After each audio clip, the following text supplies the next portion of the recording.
வணக்கம். இது people India series. இன்னைக்கு வீடியோல ரொம்ப இன்ட்ரஸ்டிங்கான ஒரு டாபிக் தான் பார்க்க போறோம். ஏற்கனவே நாம போடு, வை இப்படி வச்சு நெறைய சென்டென்சஸ் ஃப்ரேம் பண்ணோம் இல்லையா? ஸோ அதே மாதிரி இன்னைக்கு நாம விடு. அத நெறைய இடங்கள்ல நம்ம தமிழ்ல யூஸ் பண்ணுவோம் இல்லையா? என் கைய விடு, உன் பயத்த விடு, அத கொஞ்சம் கிளறி விடு, உண்மைய சொல்லி விடு. சாதாரணமா தமிழ்ல சொல்றப்ப சொல்லிரு அப்படின்னு சொல்லுவோம். குடுத்துரு அப்படி சொல்லுவோம். குடுத்து விடு அப்படி சொல்றதுக்கு. ஸோ இந்த மாதிரி ஆல்மோஸ்ட் ஒரு 25 பார்க்க போறோம் நம்ம இன்னைக்கு. அதே மாதிரி இன்னைக்கு வீடியோல பார்த்தீங்களான்னா, நெறைய சென்டென்சஸ் வந்து ஷார்ட் சென்டென்சஸ். ஜஸ்ட் ஒரு 3 வேர்ட் சென்டென்சஸ் நம்ம வந்து ஃப்ரேம் பண்ண போறோம். ஸோ, அதனால உங்களுக்கு இது ரொம்பவே ஈஸியா இருக்கும். ரொம்பவே யூஸ்ஃபுல்லா இருக்கும். அப்புறம் இத நம்ம வந்து கொஞ்சம் செட்டா பிரிச்சுக்கலாம். நம்ம ஃபர்ஸ்ட் பார்க்க போற செட் எப்படின்னா, ஒரு விஷயத்தை முழுமையாக செய்துவிடு, முழுமையாக முடித்துவிடு அப்படின்னு நம்ம சொல்லப் போறோம். ஸோ, இந்த மாரி சொல்றதுக்கான ஃப்ரேசஸ், சென்டென்சஸ் பார்க்க போறோம். இப்ப ஃபர்ஸ்ட்டு அதை செய்துவிடு. இந்த பாருப்பா இந்த வேலையை செய்துவிடு. அப்படி சொல்லுவோம் இல்லையா? Get it ton. Get it ton அப்படி சொன்னாலே போதும். இப்ப அதே கொஞ்சம் எக்ஸ்டெண்ட் பண்ணுவோம். சாயந்தரத்துக்குள்ள அத செய்து விடு. Get it done by evening. Get it done by evening அப்படி சொல்லுவோம். அது எல்லாத்தையும் சாப்பிட்டு விடு. Eat it up. Eat it up. இப்ப இதையே தட்டுல இருக்கிற எல்லாத்தையும் சாப்பிட்டு விடு. அப்படி சொல்லணுமானா, eat up everything on the plate. Eat up everything on the plate. நீங்க ஒரு டிஃபரன்ஸ் நோட் பண்ணியிருக்கலாம். நான் இட்டு போட்டப்போ ஈட்டுக்கும் அப்புக்கும் நடுவுல போட்டிருக்கேன். தட்டுல இருக்க எல்லாத்தையும்னு சொல்றப்போ, eat up everything on the plate அப்படி சொல்லியிருக்கோம். பின்னாடி போட்டிருக்கோம். ஏன் அப்படின்னா, இந்த ப்ரொனவுன்ஸ் இருக்கு இல்லையா? அது வந்து ஃப்ரேசல் வெர்ப்ல பின்னாடி வரக்கூடாது. அது வந்து எப்பவுமே ஃப்ரேசல் வெர்ப்ப பிரிச்சு நடுவுல போடுவோம். டீட்டெயிலா சொல்றப்ப நம்ம இந்த மாரி பின்னாடி போடுவோம். இந்த மாரி நெறைய எக்ஸாம்பிள்ஸ்ல வரும். நீங்க அப்படியே நோட் பண்ணிட்டே வாங்க. அதை முடித்து விடு. அந்த வேலைய முடிச்சு விடு அப்படி சொல்லுவோம் இல்லையா? Finish it off. மீதி வேலைய முடிச்சிடு. Finish off the remaining work. போட்டிருக்கோம் பாருங்க. இட்டுன்னா நடுவுல போட்டிருக்கோம். மீதி வேலையேங்கிறப்போ அது பின்னாடி வந்துருச்சு. Finish off the remaining work அப்படி சொல்றோம். அத சுத்தம் செய்து விடு. அத சுத்தம் செஞ்சுரு என்ன? அப்படி சொல்லுவோம் இல்லையா? Clean it up. Clean it up. அந்த கன்னா பின்னான்னு போட்டு வச்சிருக்க பாரு குப்பையா, அதையெல்லாம் சுத்தம் செய்து விடு அப்படின்னு சொல்லணும். அப்ப கிளீன் அப் த மெஸ். பாருங்க, இட்டு மெஸ் வந்து பின்னாடி இருக்கு. கிளீன் அப் த மெஸ். இத ஒரு தடவ பார்த்துரு அப்படி சொல்லுவோம். இதை ஒரு முறை பார்த்து விடு. ஒரு தடவ செக் பண்ணி விடு அப்படி சொல்லுவோம். Check it once. Check it once. அனுப்புறதுக்கு முன்னாடி இதை ஒரு முறை பார்த்து விடு. Check it once before sending. நெறைய விஷயங்கள் நமக்கு தெரிஞ்சது தான். ஜஸ்ட் எல்லாத்தையும் நம்ம கம்பைன் பண்ணியிருக்கோம். ஒரு சில விஷயங்கள் உங்களுக்கு தெரியாததும் இருக்கும். சரி, அடுத்தது ஒரு இடத்திலிருந்து ஃபுல்லா அத ரிமூவ் பண்றது, கிளியர் பண்றது, கிளீன் பண்றது, அகற்றுதல் அப்படிங்கிற அர்த்தத்துல நம்ம வந்து ஃபுல்லா சொல்லப் போறோம். இப்ப பார்த்தீங்களான்னா, அதை எறிந்து விடு, தூர எறிந்து விடு, தூக்கி எறிஞ்சு விடு அப்படி சொல்லுவோம். Throw it away. Throw it away. பழைய பேப்பர் எல்லாம் அப்படியே தூக்கி எறிஞ்சிரு. Throw away the old papers. Throw away the old papers. இங்க பாருங்க, இட் இங்க இருக்கு. ஓல்டு பேப்பர்ஸ் வந்து எதை எரியணுங்கிறது பின்னாடி வந்துருச்சு. Throw away the old papers. விற்று விடு. அது வேணாம். அது சும்மா பழசு. அதை வித்து விடு. Sell it off. பழைய பைக்கை விற்று விடு. Sell off the old bike. Sell off your old bike.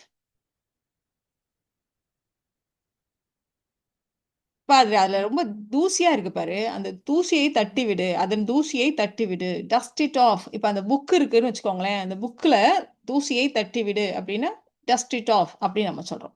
நாற்காலியின் தூசியை தட்டி விடு. எதுல இருக்கிற தூசியை தட்டுறது? அததான் நம்ம சொல்லணும் இங்க.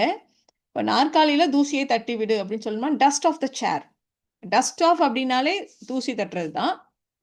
ஸோ சேர்ல இருக்கிற தூசி அப்படின்னு சொல்றப்ப, dust off the chair, dust off the book அப்படின்னு சொல்ல வேண்டியதுதான்.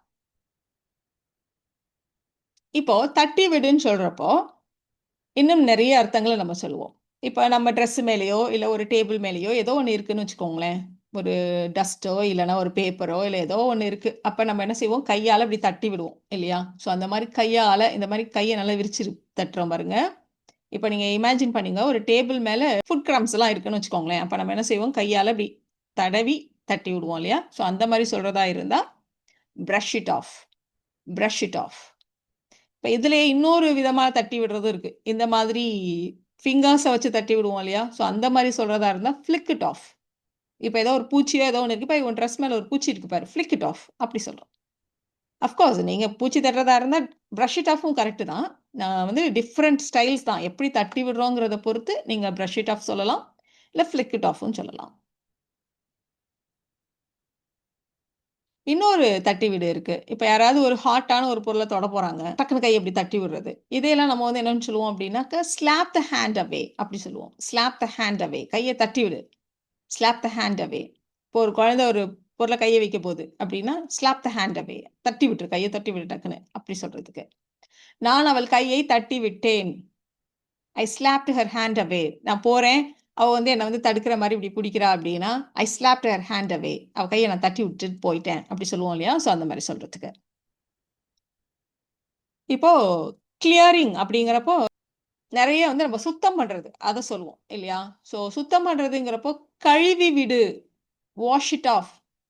Wash it of.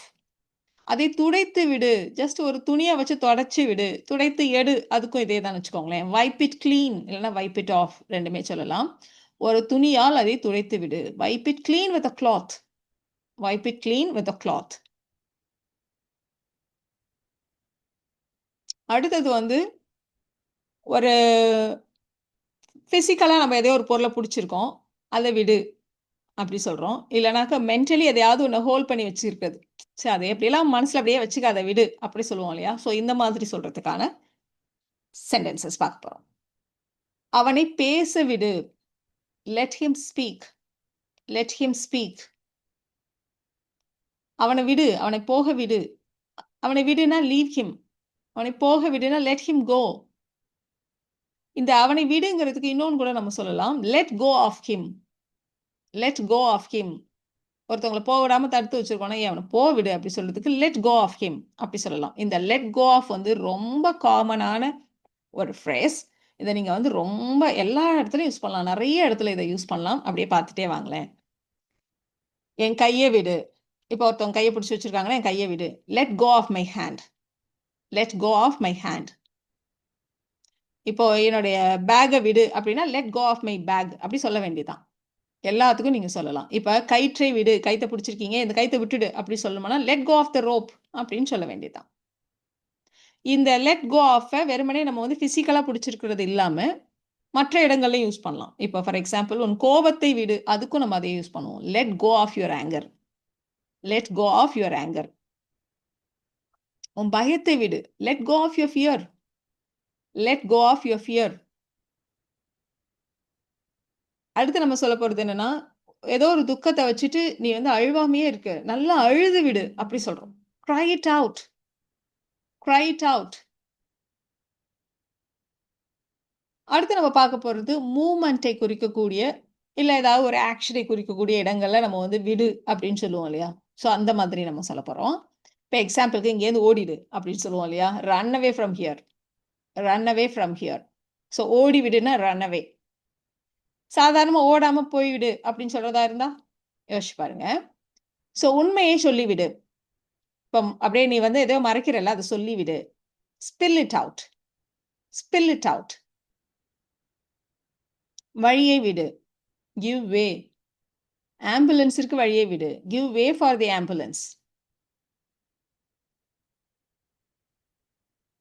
வாய் விட்டு சொல்றது. வாய் விடுன்னா நம்ம இன்னொரு அர்த்தத்திலயும் சொல்றோம். அப்படி வாய விட்டுட்டேன் அப்படி சொல்லுவோம் இல்லையா? சோ நம்ம இந்த இடத்துல என்ன மீன் பண்றோம்னா, நல்லா வாய் விட்டு ஓப்பனா சொல்லு. அந்த மாரி சொல்றது. அதுக்கு ஸ்பீக் அவுட். உனக்கு ஏதாவது உதவி தேவைப்பட்டா வாய் விட்டு சொல்லு. Speak out if you need help. கிளறி விடு. சமைக்கிறோம். அது கிளறி விடு. Stir it up. இல்லன்னா மிக்ஸ் இட் வெல். அதுவும் சொல்லலாம். அந்த மாவை நன்றாக கிளறி விடு. Stir up the batter well. பாருங்க இங்கேயும் இட்டு இங்கே வந்திருக்கு. பேட்டர் எதை கிளறணுமோ அது பின்னாடி வந்துருச்சு. Stir up the batter well. வேலையை விடு. இந்த வேலையை விட்டுடு. Quit the job. Quit the job. அதை மறந்து விடு. Forget it. அந்த பொருளை ஒப்படைத்து விடு. Hand it over. இல்லன்னா குடுத்து விடு. அவர்ட்ட குடுத்துரு. Hand it over. இல்லன்னா கிவ் இட் டு ஹிம் அப்படின்னு சொல்லலாம். சரி. நம்ம ஏற்கனவே ரன் அவே பார்த்தோம். ஓடி விடு அப்படின்னு சொல்றதுக்கு. போய் விடு அப்படின்னா கோ அவே. அவ்வளோதான். ஸோ இங்கேருந்து போயிடு. கோ அவே ஃப்ரம் ஹியர். கேட்டு விடு. ஏதோ நீ கேட்கணும்னு நெனைக்கிற போல இருக்கு. கேட்டுடு. எதா இருந்தாலும் கேட்டுடு. அப்படி சொல்றதா இருந்தா ஃபயர் அவே. ஃபயர் அவே. தாராளமாக கேள் அப்படின்னு சொல்றதுக்கு ஃபயர் அவே, ஆஸ்க் அவே இந்த மாரிலாம் கேட்கலாம். அடுத்தது கடைசியா நம்ம ஏற்கனவே தட்டி விடு நம்ம நெறைய பார்த்தோம். என்னெல்லாம் பார்த்தோம்? பிரஷ் ஆஃப் சொன்னோம். அப்புறம் ஃப்ளிக் ஆஃப் கூட சொன்னோம். அதெல்லாம் வந்து அ இன்டென்ஷனலா ஏதோ ஒண்ணு இருக்கு. அதனால அப்படி தட்டி விடுறது. இன்னொன்னு வந்து தெரியாம தட்டி விடுறது. "ஐயோ! இந்த பொருள தட்டி விட்டுறாத" அப்படி சொல்லுவோம் இல்லையா? மேஜையிலேருந்து அத தட்டி விட்டுறாத அப்படி சொல்லுவோம். அப்ப நாக் ஆஃப் சொல்லுவோம். அதுக்கு நாக் ஆஃப். தெரியாம எதையாவது ஒண்ணு அப்படி தட்டி விட்டுறது. Don't knock it off the table. டேபிள்லேருந்து அத தட்டி விட்டுறாத. Don't knock it off the table அப்படி சொல்லுவோம். ஸோ இந்த வீடியோல நாம இந்த விடுன்னு வர்ற மாதிரி ஒரு 30 சென்டென்சஸ் பார்த்தோம். இந்த வீடியோ உங்களுக்கு யூஸ்ஃபுல்லா இருக்கும்னு நெனைக்கிறேன். பட் இது இல்லாம உங்களுக்கு நெறையவே ஞாபகம் இல்ல. இந்த இடத்துல கூட நம்ம அப்படி சொல்லுவோமே அந்த மாதிரி. ஸோ அப்படி ஏதாவது இருந்ததானா நீங்க கமெண்ட்ல சொல்லுங்க. Thank you so much.